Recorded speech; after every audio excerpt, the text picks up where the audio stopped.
আকাশ থেকে কিছু একটা পানিতে পড়ছে।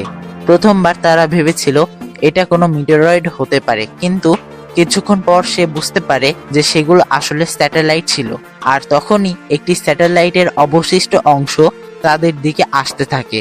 আর যখনই বোটের সঙ্গে সেটি ধাক্কা লাগবে, আর তখনই টম কোনোভাবে সেই ইঞ্জিনটি পুনরায় চালু করে ফেলে এবং সেখান থেকে সরে যায়, যার কারণে অল্পের উপর দিয়ে তারা প্রাণে বেঁচে যায়। কিন্তু ইঞ্জিনটা ক্ষতিগ্রস্ত হওয়ার পরও সেটিকে চালানোর জন্য সেই ইঞ্জিনটি পুরোপুরি নষ্ট হয়ে যায়।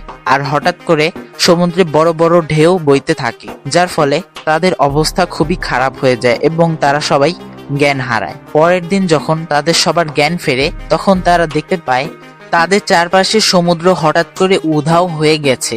আর মূলত এটি গতকাল পৃথিবীর গ্র্যাভিটির বিপরীত হওয়ার কারণে হয়েছে। এর মানে হলো সমুদ্রের সব পানি স্থলভাগে চলে গেছে।